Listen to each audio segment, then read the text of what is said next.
مختلف جگہ پر مختلف مدارس ہیں. عصری علوم حاصل کرنے کی جو غرض اور مقصد ہوتا ہے وہ دنیا داری ہے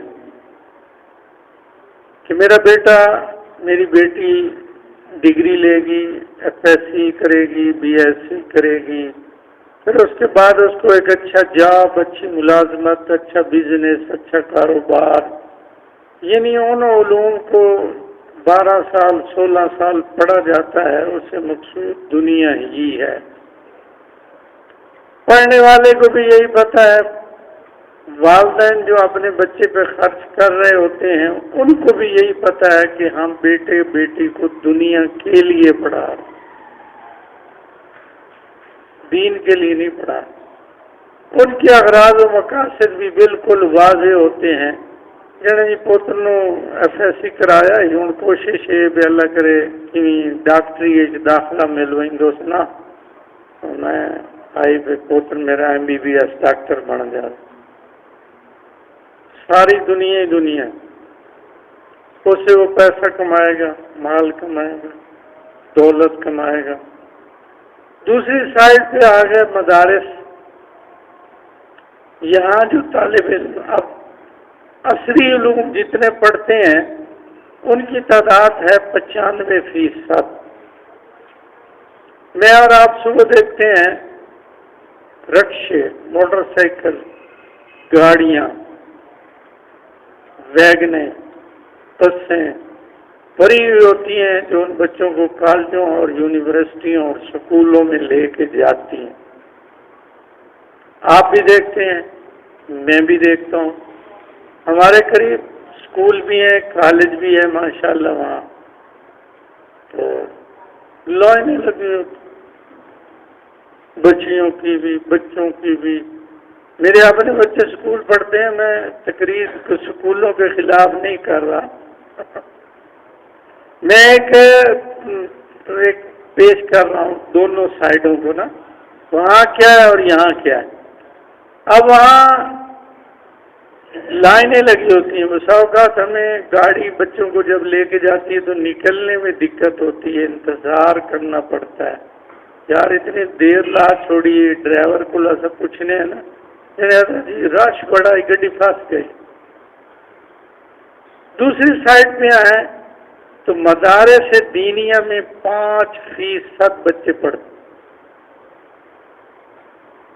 آپ نے کسی مدرسے کے سامنے رکشے، ویگنیں، موٹر سائیکل، رش نہیں دیکھو کہ جامع حقانیہ، سراجیہ، فلاں فلاں، دارالمحمدیہ 18,000 وہاں صبح بچوں کی آمد شروع ہوئی، رکشے موٹر سائیکل ہی موٹر سائیکل، گاڑیاں ہی گاڑی. بھولے سے آپ کو کوئی موٹر سائیکل بھی نظر نہیں آیا. اب دونوں سائڈوں کا موازنہ کریں. ایک سائڈ پہ 95% میرے بچے پڑھتے ہیں، وہ دنیاوی علوم پڑھتے ہیں. عصری علوم پڑھتے ہیں، ان کی غرض اور مقصد صرف دنیا داری ہے۔ میں نہیں کہہ رہا، وہ خود کہتے ہیں۔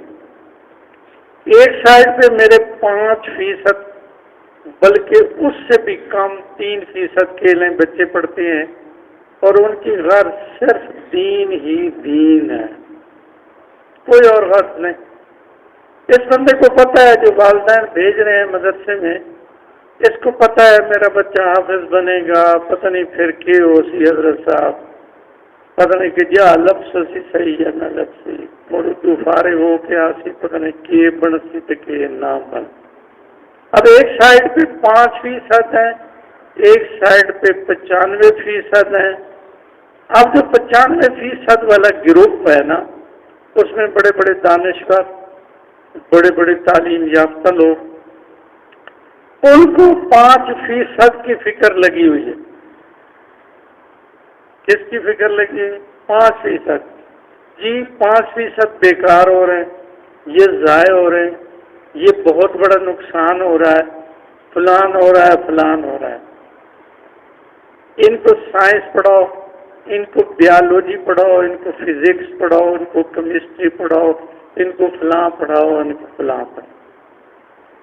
اچھا، جو ان کے 95% ہیں، ان کو کوئی فکر نہیں، ان کو کلمہ نہیں آتا، ان کو نماز کے فرائض اور واجبات کا پتہ نہیں ہے، ان کو غسل کے فرائض کا پتہ نہیں ہے۔ 95% کو وہ غسل کے فرائض سمجھتے ہیں تولیہ، صابن، تیل اور شیمپو،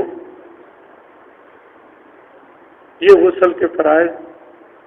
ہمارا ایک چھوٹا سا طالب علم، حفظ کا طالب علم، اس کو بھی پتہ ہے کہ غسل کے اتنے فرض ہیں، اور میرے اوپر اگر غسل ضروری ہو تو میں نے وہ غسل کیسے کرنا ہے۔ وہاں کا اعلیٰ سے اعلیٰ تعلیم یافتہ، اس کی حالت یہ ہے کہ اس کو سورت اخلاص نہیں آتی، اس کو میرے آقا پاک صلی اللہ علیہ وسلم کے نام کے ساتھ خاتم النبیین کا لفظ نہیں آتا،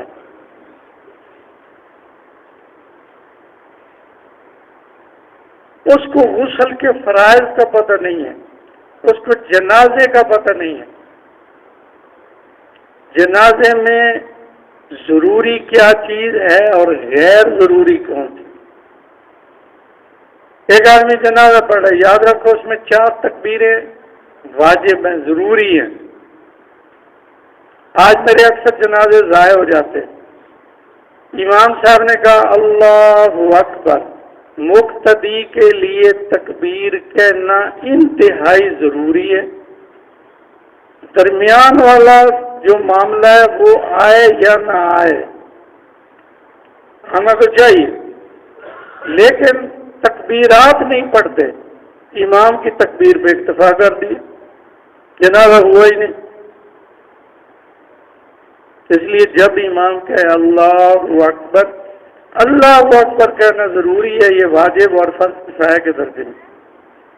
درمیان والا ثنا ہے، درود ہے، چلو وہ تو گزارا ہو جائے گا، لیکن تکبیر کے بغیر گزارا نہیں ہوگا۔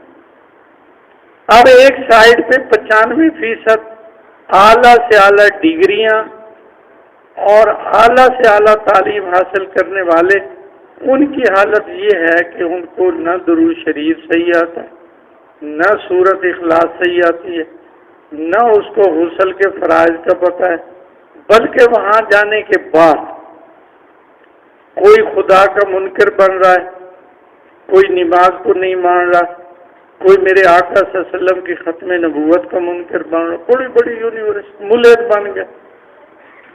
یہ ایک بہت بڑا طبقہ ہے جو اس ٹائم جدید تعلیم یافتہ ہے اور کمیونسٹ ہے، ایک 2 بلاک بنے ہوئے۔ اچھا، ان 95% کو اپنے 95% کی کوئی فکر نہیں، ان کو ہماری فکر لگی ہوئی ہے 5%، انہوں نے ٹھیک کرو تھی۔ اصول اور چاہیے تھا کہ اتنی بڑی تعداد جو یونیورسٹیوں، کالجوں، اسکولوں میں پڑھتی ہے، اس کے ساتھ کوئی دینی نصاب شامل کر لیا جاتا، ضروری کر لیا، تاکہ کم از کم ان کو ضروری احکام دینیہ کا تو پتہ ہوتا۔ ایک اکثریت ہے قرآن ناظر ہی نہیں آتا۔ اب آپ اندازہ لگے، ابھی ایک بل پاس ہوا اور اس میں انہوں نے قرآن مجید کی تعلیم کو لازمی کیا، ٹھیک ہو گیا۔ کتنے کالج، یونیورسٹیاں اور سکول ہیں، ان میں ان کے پاس ایسے آدمی ہی نہیں ہے جو قرآن پڑھا سکے۔ ان مولویوں پیومن کیوں رکھے ہیں؟ اگر ان کے پاس افراد تھے تو ہمارے ان حفاظ اور مولویوں کو انہوں نے کس لیے رکھا؟ آپ اندازہ لگائیں 95% تعداد ہے، ان میں کوئی ایک صحیح قرآن مجید پڑھانے والا بھی نہیں۔ ان کو فکر لگی ہوئی ہے 5%، ان کو کس طرح ٹھیک کر لو۔ یہ 5% ان کے بہت بڑے منہ سے نہیں یاد رکھتے۔ ان 5% غریب طبقے سے تعلق رکھنے والے، انہوں نے کسی چیز کو نہیں دیکھا، میرے والدین غریب ہیں، بوڑھے ہیں، فلان ہیں، اس نے اپنی غربت، افلاس، کسی چیز کو نہیں دیکھا، اپنے بچے کو جا کے دارالعلوم میں، جامعہ میں جا کے داخل کروا دیا، ایک لمبا پیریڈ 8 سال پڑھ رہا ہے، صرف اور صرف ہر مقصود دین ہے، یہاں دنیا کا تصور نہیں ہے، صحیح کہہ رہا ہوں۔ ان کالجوں یونیورسٹیوں میں پڑھنے والے، میں ان کا مخالف نہیں ہوں، ضرور تعلیم دینی چاہیے، میں خود اپنے بچوں کو پڑھاتا ہوں، بات یہ ہے کہ دین ساتھ ضروری ہے۔ ایک پی ایچ ڈی ڈاکٹر، اس کے والد کا انتقال ہوا، جب والد کا انتقال ہوا تو دیکھو کل ایک جنازہ یہاں بھی تھا، یہاں کا جو جنازہ تھا وہ کسی ایم پی اے نے پڑھایا تھا میرے خیال میں، کل میں بھی اس جنازے میں، ایم پی اے نے پڑھایا، ایم این اے نے پڑھایا ہو، کسی کالج کے پروفیسر نے پڑھایا ہو، پرنسپل نے پڑھایا، آپ اندازہ لگا۔ آپ کو تو جنازہ کے مسائل کا ہی نہیں پتا، آپ تو جنازے تک نہیں پڑھا سکتے۔ جس طبقے کو تم لام تان کر رہے ہو، تمہارے تو جنازے کل سڑ جائیں گے، ان کو پڑھانے اور ان کو غسل دینے والا کوئی نہیں ہوگا۔ جس طبقے کو تم ختم کرنا چاہتے، نہ یہ پہلے ختم ہوا نہ قیامت تک ختم ہوگا، یہ تو خیر ان کی بھول ہے نا، جتنے ختم کرنے والے آئے سارے ختم ہو گئے اور ہو جائیں گے۔ بات یہ ہے کہ ایک کی قدر کرنی، تو میں کہہ رہا تھا وہ پی ایچ ڈی ڈاکٹر جو تھا، عالم ایک آگے بڑھے، دیکھو ایک کتنا اچھا جنازہ، اس بندے کی قربانی دیکھو، ہم لوگ شامل ہوئے ہیں، حقیقتاً میں مسجد میں بیٹھ صرف اس طمع اور لالچ سے کہ شاید اس جنازے کی وجہ سے ہماری بخشش ہوئی۔ 1 سال ہوا گھر سے نکلا ہوا، بیوی نہیں دیکھی، بچے نہیں دیکھے، آخری گفتگو تک نہیں کی،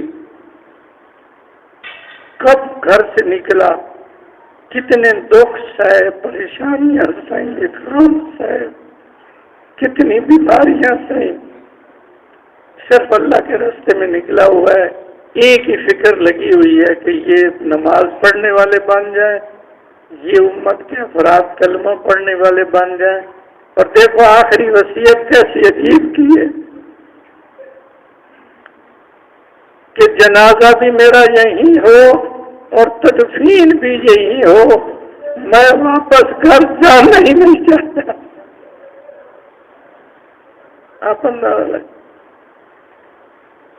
میں واپس گھر جاؤں، اور اللہ بھائی ان کے ورثاء کو بھی بہت بہت جزائے خیر نصیب فرمائے، عورتیں آئیں، مرد آئے، بچے آئے، ان کے جذبات بھی سیم یہی تھے کہ یہ ہمارا اللہ کے راستے میں نکلا تھا، ہم اس کو اللہ ہی کے راستے میں بھیج رہے۔ اب یہ تو ہو گئے غلط۔ اب پی ایچ ڈی والا جنازے میں فارغ ہونے کے بعد نا رونے لگ گیا، لوگوں نے تسلیاں دی، بھائی اللہ نے یہ سب نے دیکھنا ہے وقت، کسی نے یہاں نہیں رہنا، جن کے لیے کائنات بنی وہ چلے گئے، آپ کیوں رو رہے؟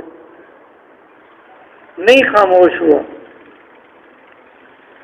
جب مسلسل رو رہا تھا نا تو وہ عالم صاحب بڑے آگے، انہوں نے کہا بھائی آپ صبر کریں، اللہ آپ کے والد کو جنت عطا فرمائے، آپ کیوں اتنا رو رہے ہیں؟ بے صبری نہ کریں، یہ رستے پہ ہر کسی نے جانا ہے۔ تو وہ کہنے لگا کہ مجھے بھی اس کا علم ہے، میں بھی یقین رکھتا ہوں کہ کسی نے یہاں نہیں رہنا، سب نے چلے جانا ہے۔ تو والد کی وفات کا مجھے اتنا صدمہ نہیں ہے، وہ تو جاننا تھا چلے گئے، صدمہ مجھے اس بات کا ہے کہ اس والد جس کی لاش میرے سامنے پڑی ہے، اس نے میری عصری اور علوم جدیدہ یونیورسٹیاں، کالج، پی ایچ ڈی پہ کروڑوں لاکھوں روپے خرچ کیے، آج میں اس کے جنازے میں کھڑا تھا اور مجھے جنازے کی دعا نہیں آتی۔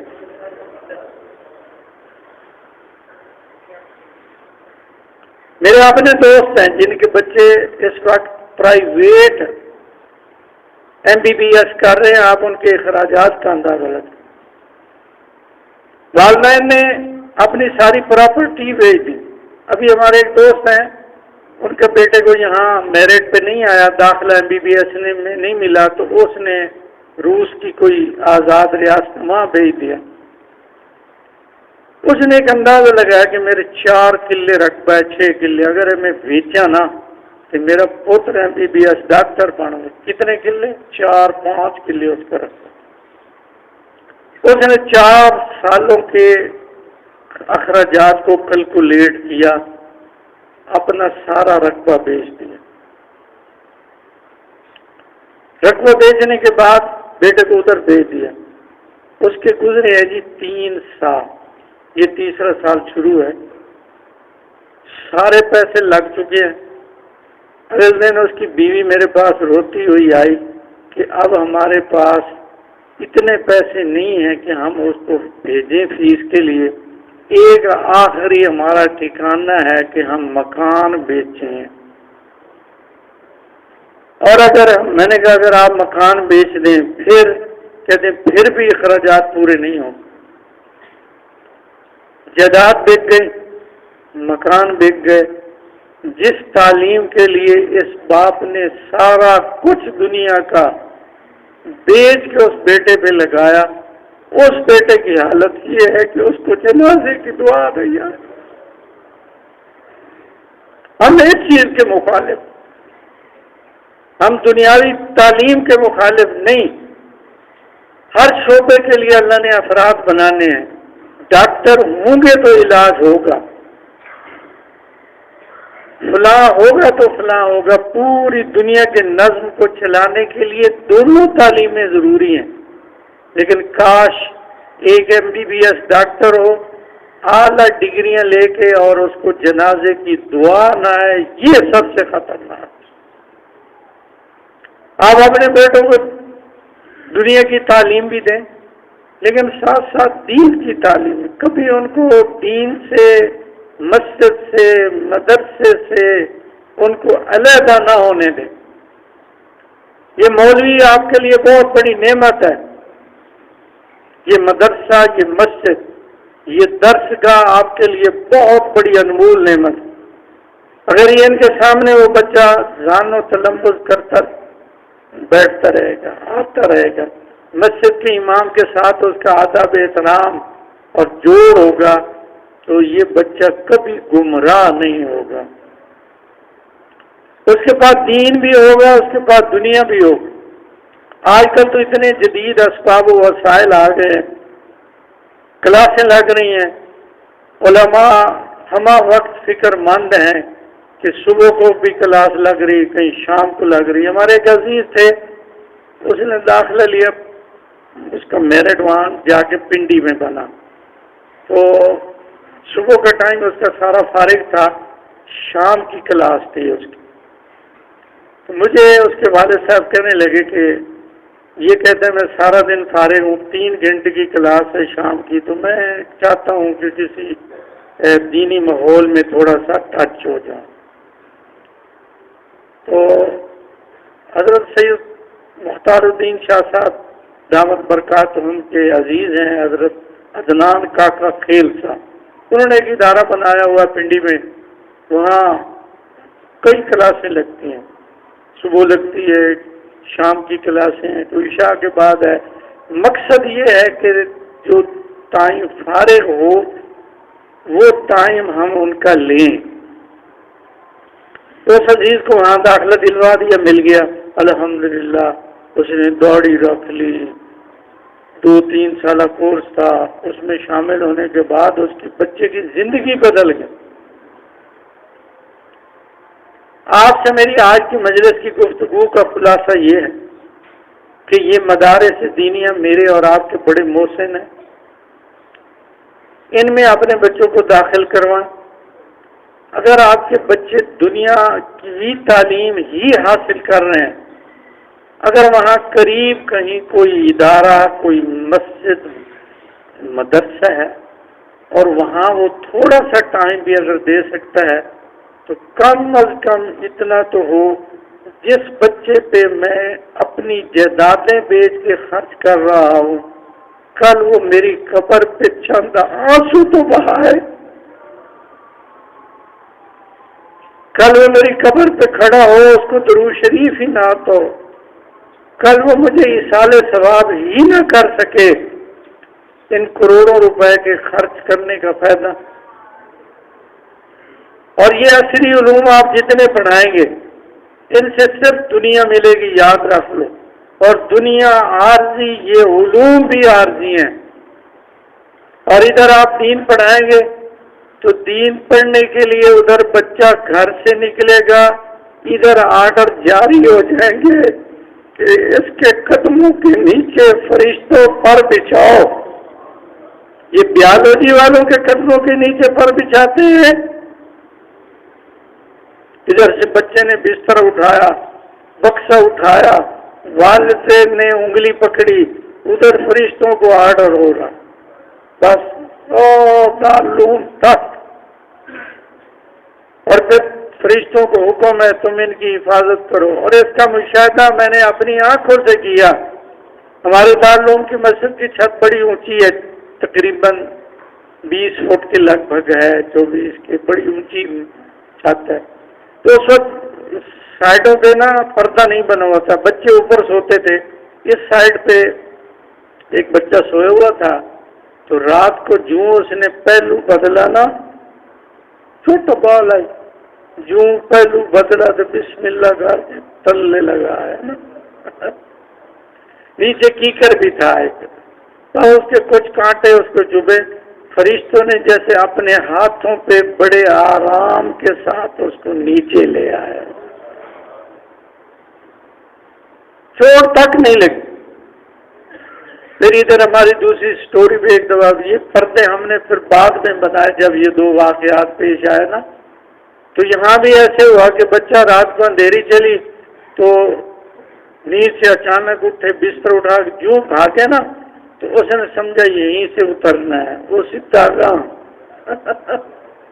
سیڑھیاں پتہ نہیں کہاں تھی. تو وہ دوسری سٹوری سے نیچے آیا، خراش تک نہیں آئی. یہ فرشتوں کا کمال. فرشتے ان لوگوں کے پہرے دیتے ہیں، یاد رکھو. ان کے سونا بھی عبادت، ان کو اٹھنا بھی عبادت، کھانا بھی عبادت، پینا بھی عبادت. یہ والدین کے لیے نیکیوں کا اتنا بڑا خزانہ ہے کہ والدین کو پتہ چلے گا قبروں میں جا کے، ابھی نہیں، کیونکہ یہ آخرت کا سودا ہے. تو یہ دنیا کی مارکیٹ میں تو اس کا پتہ نہیں چلے گا نا. یہ اس مارکیٹ میں پتہ چلے گا جب ہم اس مارکیٹ میں جائیں گے. اس لیے یہ مدارس دینیہ اور اس کے طلباء یہ بہت بڑے ہمارے محسن ہیں، یاد رکھو، ان کو قدر کی نگاہوں سے دیکھا کرو۔ کسی اپنے بچے ایک کو دین کے لیے وقف کرو کہ ہم اس کو حافظ بنائیں گے، اس کو عالم بنائیں گے۔ آپ بہت زیادہ مصر ہیں، ٹھیک ہے، اس کو دنیا بھی پڑھو ساتھ دین بھی اگر منائے۔ ہم نے ایک یہاں کلاس کا اجرا کیا، آپ کو یاد ہوگا، دراسیات دینیہ کے نام سے 2 سالہ کورس ہے۔ میں نے ایک اعلان کیا، اللہ بھائی آپ لوگوں کو بہت بہت جزائے خیر نصیب فرمائے۔ میرے چند نوجوان تعلیم یافتہ وہ کھڑے ہو گئے، انہوں نے ارادے کر لیے، ہماری ایک کلاس بنی۔ اللہ بھائی وہ اس استاد کو بھی جزائے خیر دے کہ انہوں نے اپنے ٹائم کی قربانی دی۔ ان حضرات نے بھی اپنے ٹائموں کو قربان کیا، دور دراز سے موٹر سائیکلوں پہ آئے۔ موسم خراب تھا، ٹھیک تھا، بہت بڑے انہوں نے قربان کیا۔ ہماری پہلی کلاس فارغ ہو کے نکلی گزشتہ سال، اور ڈھیروں دعاؤں کے ساتھ میں تذکرہ کر رہا ہوں۔ آپ ہی کی اس مسجد مدرسہ مظاہر علوم میں ایک لڑکا، اس کو لڑکا کہوں، اس کو طالب علم اس لیے چونکہ میں طالب علم کا لفظ اپنے لیے اس کے لیے فخر سمجھ رہا ہوں، اور جیسے ان طالب علموں میں ایک ہمارے بزرگ بھی شامل تھے، تو مجھے کہ ایک مرتبہ کہنے لگے حضرت صاحب میں تو داخل ہویا ورنہ اس میں میرا نا طالب علموں کی لسٹ چاہ ہے۔ تو اس طالب علم نے الحمدللہ آپ کے مسجد کے طالب علم نے پورے پاکستان میں 2ری پوزیشن حاصل کی۔ اللہ بھائی اس کو، اس کے والدین کو، معاونین کو بہت بہت جزائے خیر نصیب فرمائے۔ اب ہماری 2ری کلاس چل رہی ہے۔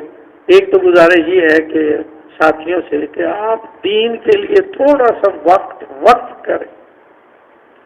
آپ کو صبح کا ٹائم ملتا ہے، گھنٹہ 2 گھنٹے ملتے ہیں، آپ کو شام کا ٹائم ملتا ہے، ہم آپ کے خادم ہیں، خدمت کے لیے حاضر ہیں، اساتذہ آپ کی خدمت کے لیے موجود ہیں، آپ ان کے ساتھ ٹائمنگ بنائیں، آپ ہمیں آرڈر جاری فرمائیں نا کہ ہمیں یہ ٹائم آپ کا چاہیے۔ ہمارا کام ہے آپ لوگوں کی خدمت۔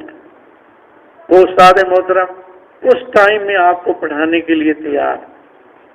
آپ بوڑھے ہو گئے، قرآن مجید صحیح نہیں ہے، اپنے قرآن مجید کو صحیح کرنے کے لیے تھوڑا سا ٹائم، قاری صاحب آپ کی خدمت کے لیے موجود ہیں۔ آپ اعلیٰ سے اعلیٰ تعلیم بھی حاصل کریں، ساتھ آپ تھوڑا سا وقت دینی تعلیم کو بھی دیں، تاکہ آپ اس مسجد، اس مدرسے اور اس دینی ماحول امام کے ساتھ جڑے رہیں۔ یہ مدارس ہوں، علماء ہوں، یہ ہمارے محسن، انہوں نے میرے آقا صلی اللہ علیہ وسلم کے ایک ایک ارشاد، ایک ایک قول، ایک ایک فعل، ایک ایک عمل کو امت تک منو ان پہنچائے، بڑی بڑی قربانیاں دی۔ حضرت عبداللہ بن عمر رضی اللہ تعالیٰ عنہ سفر حج پہ تشریف لے جا رہے تھے، سواری تھی، ساتھ خادم تھا، تو آپ تشریف لے جا رہے ہیں، رستے میں ایک جگہ آپ نے خادم سے فرمایا بھی گاڑی سواری روک دو، اس نے سواری روک لی، حضرت نیچے اترے، تھوڑا سا دور گئے، ایک جگہ تھی وہاں تھوڑی دیر بیٹھے، بیٹھنے کے بعد وہاں سے واپس آئے، سواری پہ سوار ہو گئے، خادم بڑا حیران ہوا، انہوں نے کہا عجیب گل ہے بھائی، سواری سے اترے ہیں، وہاں تھوڑی دیر جا کے بیٹھے ہیں، پھر واپس آئے ہیں، سواری پہ سوار ہو گئے ہیں، نہ کوئی تقاضا، نہ کوئی ضرورت، نہ کچھ۔ انہوں نے کہا حضرت یہ کیا معاملہ ہے، مجھے تو سمجھ نہیں آئی۔ حضرت عبداللہ بن عمر رضی اللہ تعالیٰ عنہ فرمانے لگے کہ ایک مرتبہ میں اپنے آقا پاک صلی اللہ علیہ وسلم کے ساتھ سفر میں تھا، جب اس مقام پہ میرے آقا صلی اللہ علیہ وسلم تشریف لائے، آپ نے سواری روکی، جس جگہ پہ میں جا کے بیٹھا وہاں میرے آقا صلی اللہ علیہ وسلم نے قضائے حاجت فرمائی، پھر واپس آئے۔ اب میں یہاں سے گزر رہا تھا، عبداللہ بن عمر نے یہ برداشت ہی نہیں کیا کہ اس جگہ پہ گزروں اور اپنے آقا کی وہ ادا اور وہ طریقہ ادا نہ کروں۔ صحابہ کرام نے میرے آقا صلی اللہ علیہ وسلم کی ایک ایک ادا، ایک ایک طریقہ، ایک ایک سنت اس کو امت تک پہنچائے۔ حضرت حذیفہ بن یمان رضی اللہ تعالیٰ عنہ غیر ملکی دورے پہ ہے نا، غیر ملکی دورے پہ آپ سمجھتے ہیں آج کل تو سوشل میڈیا کا دور ہے، غیر ملکی دور ہے، وہاں کے پروٹوکول، وہاں کی باقی چیزیں، تھوڑا سا آپ 14 صدیاں تھوڑے سے پھر پیچھے چلے جائیں نا۔ ایک صحابہ کرام کا وفد ہے، قیادت حذیفہ بن یمان فرما رہے ہیں، وہ وفد غیر ملکی دورے پہ ہے، غیر مسلم ہے، لیکن ان کو میرے آقا کی سنتوں کے ساتھ کتنا پیار تھا آپ اندازہ لگائیں، اور انہوں نے امت تک اپنے آقا کی ایک ایک ادا کو کیسے پہنچایا۔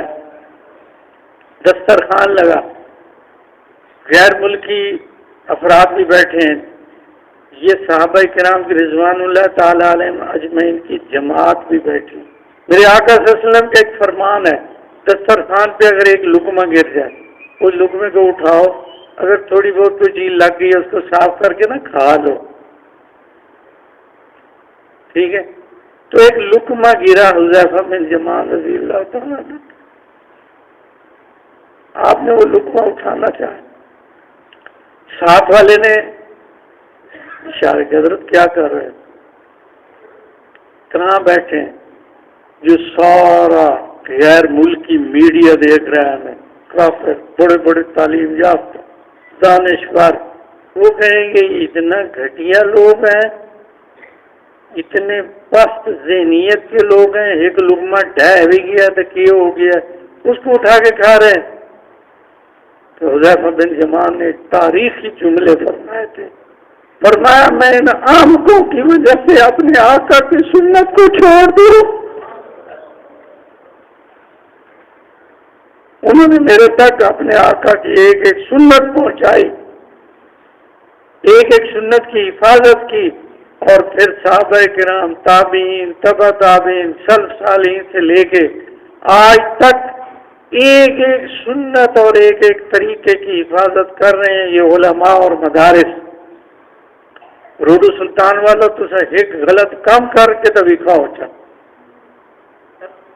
یہاں میں مجھے بھی ایک عرصہ ہوا روڈو سلطان میں آتے ہوئے حضرت کے بعد، یہاں کئی کیسز پیدا ہوتے ہیں، نکاح پہ نکاح لے کر کے تو دکھاؤ، اس کی سزا بھی پھر بھگت کے دے۔ میں نے اسی ماحول میں سوشل بائیکاٹ ہوتے دیکھے، ان لوگوں کو ذلیل و رسوا ہوتے دیکھا جنہوں نے ایک کام بھی شریعت کے خلاف کیے۔ یہ کون پہرے دے رہا ہے؟ یہی علماء دے رہے ہیں، یہی مفتیان کرام، یہی مدارس، مجھے تھوڑا سا بھی ادھر ادھر نہیں جانے دیتے۔ اگر میں کوئی گڑبڑ کرنے لگتا ہوں تو فوراً یہ کھڑے ہو جاتے، نہ بھائی نہیں انہیں دیں گے، باقی کوئی ڈیٹ ہو جائے اس کی اپنی مرضی، وہ اپنا فرض ادا کرتے۔ اس لیے مدارس دینیہ اور ان کے یہ چھوٹے چھوٹے ہونہار طلباء، یہ میرے بہت بڑے محسن ہیں، میری یہ دعاؤں کے مخزن ہیں، یہ بیٹھے ہیں، میں تو نشے کی نیندیں سوتا ہوں اور یہ میرے لیے وہاں بیٹھ کے دعائیں کرتے ہیں۔ پتہ نہیں کتنی مصائب، پریشانیاں، غم، دکھ، مصیبتیں یہ مجھ سے ٹلتی رہتی ہیں صرف انہی کی وجہ سے۔ اس لیے آج کل ہمارے مدارس میں داخلے کا وقت ہے، ہر کوئی اپنی ایڈورٹائز کرتا ہے، تو مجھے تو کئی گنا زیادہ ایڈورٹائز کرنی ہے اپنی، اس لیے اپنے بچوں کو مدارس دینیہ میں داخل کروائیں، ان کو حافظ بنائیں، عالم بنائیں۔ آپ کے اس مدرسے میں بھی دراسات دینیہ کا داخلہ بھی شروع ہے، اس کے ساتھ ساتھ ایک ساتھیوں کی مشاورت ہوئی تھی، وہ چاہ رہے تھے کہ اگر ایک کلاس ہوتی ہے ہمارے ہاں اولا کی کلاس، صرف ناو اس میں ہوتی، تو اگر اس کی کلاس بنتی ہے تو ہمارے مولانا صاحب تیار ہیں اس کے لیے، اس میں ہماری کوشش ہوگی۔ اس لیے میں نے اتنی لمبی گفتگو کی کہ ہم اس دنیاوی تعلیم کے مخالف نہیں، لیکن ہم چاہتے ہیں کہ دین اور وہ ساتھ ساتھ چلیں، تو اگر اس کلاس کا اجرا ہوگا تو اس میں ہم وہ دینی کتب بھی پڑھائیں گے، صرف اور نحو اور دیگر جو اس میں شامل، اور ساتھ ہماری کوشش ہوگی کہ ہم ان کو 9ویں اور 10ویں بھی کروائیں۔ اس کے لیے ہماری جو کلاس دراسیات کی تھی، اس میں چونکہ اکثریت اسکول ٹیچر حضرات کی بھی ہے، اللہ ان کو بہت جزائے خیر نصیب فرمائے۔ انہوں نے پوری ذمہ داری کے ساتھ مجھے فرمایا کہ ہم اس خدمت کے لیے حاضر ہیں، ہم ان بچوں کو 9ویں اور 10ویں کروانے کے لیے تیار ہیں۔ تو ایک مفت خدمت مل رہی ہے، اگر آپ اپنے بچوں کو بھیجیں گے ہمارے لیے بڑی خوشیاں اور مسرتیں ہوں گی۔ اللہ ہمارے بیٹوں بیٹیوں کو حافظ عالم بنائے، ہمارے لیے بہت بڑا صدقہ جاریہ بنائے، اور اللہ ہمارے دنیا پہ جانے کے بعد ہم ایک بہت بڑا تھوک کا سودا چھوڑ کے جائیں کہ ہم قبروں میں جائیں اور قیامت تک نیکیاں ہی نیک۔ جن حضرات نے سنتے نہیں پڑی سنتے۔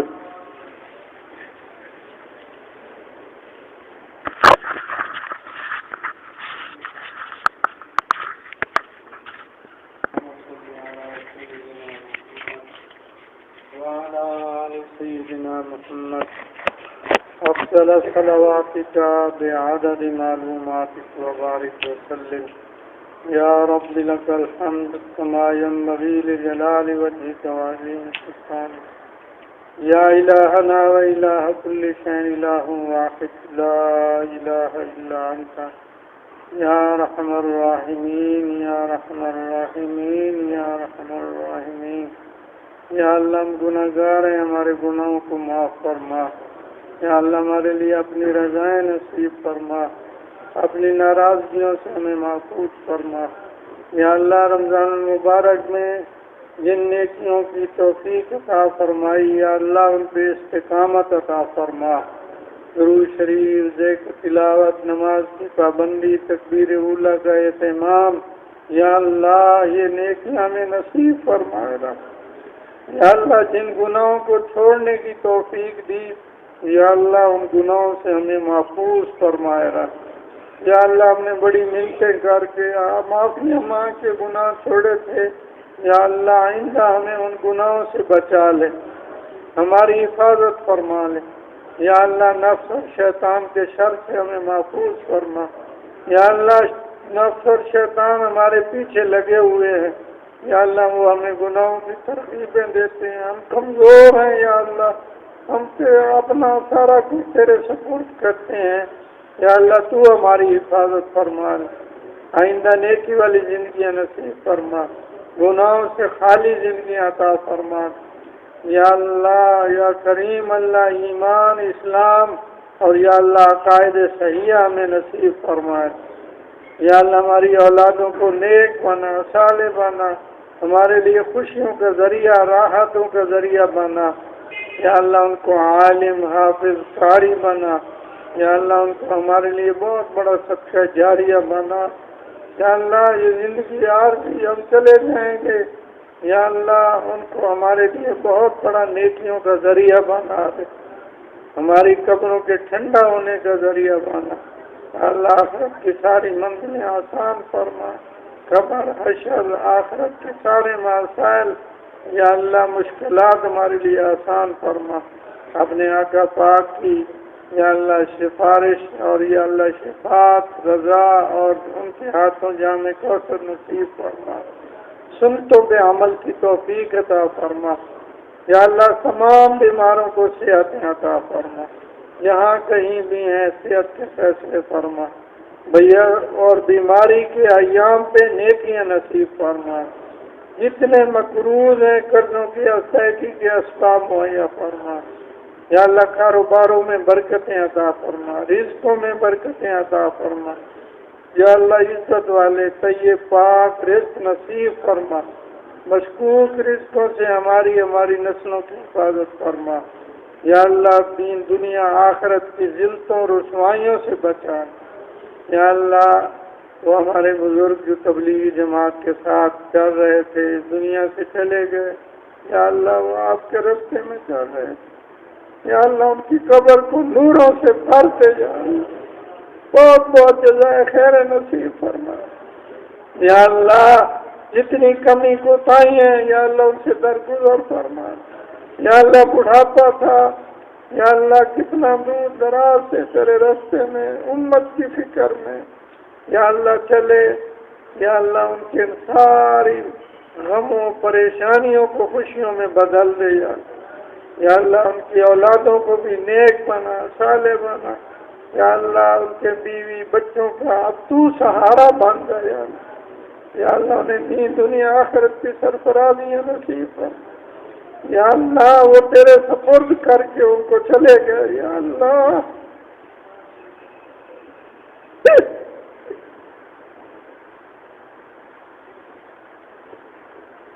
کتنے اعزاء کرے باؤ سے جنہوں نے ان کا چہرہ بھی نہیں دیکھا یا اللہ، ان کو بہت بہت جزائے خیر نصیب فرما یا اللہ، ان کو ہمارے لیے بھی بخششوں کا ذریعہ بنا، رحمتوں کا ذریعہ بنا، امت کی معافی کا ذریعہ بنا، اپنے آقا پاک کی خوشیوں کا ذریعہ بنا، اور یا اللہ خصوصاً یا اللہ دین دنیا آخرت اور یا اللہ ان کی اولاد خاندان کے لیے انہیں بہت بڑی راحتوں کا ذریعہ بنا دے، خیروں کا ذریعہ بنا دے یا اللہ، میرے آقا پاک کی امت کے ان افراد کی قربانیوں کی وجہ سے امت کے حال پہ رحم فرما، بخشش کے فیصلے فرما، رحمت کے فیصلے فرما یا اللہ، جتنے آباد تشریف فرما ان کے گھروں میں، رزقوں میں، جان مال عزت آبرو میں برکتیں عطا فرما یا اللہ، ہمیں ایمان اور مبارک یا اللہ موت نصیب فرما، شہادت والی، اور یا اللہ آخرت کی ساری منزلیں آسان فرما، والدین بوڑھے ہیں گھر و برکت والی عمریں دے، اپنی یاد ذکر والی، بڑھاپے کی تکلیفوں معذوریوں محتاجیوں سے بچا، جن کے والدین چلے گئے یا اللہ قبروں کو ٹھنڈا فرما، جنت الفردوس میں اعلیٰ مقامات نصیب فرما یا اللہ، ان کے قلوب کو منور فرما، روشن فرما یا اللہ، دلوں کی ساری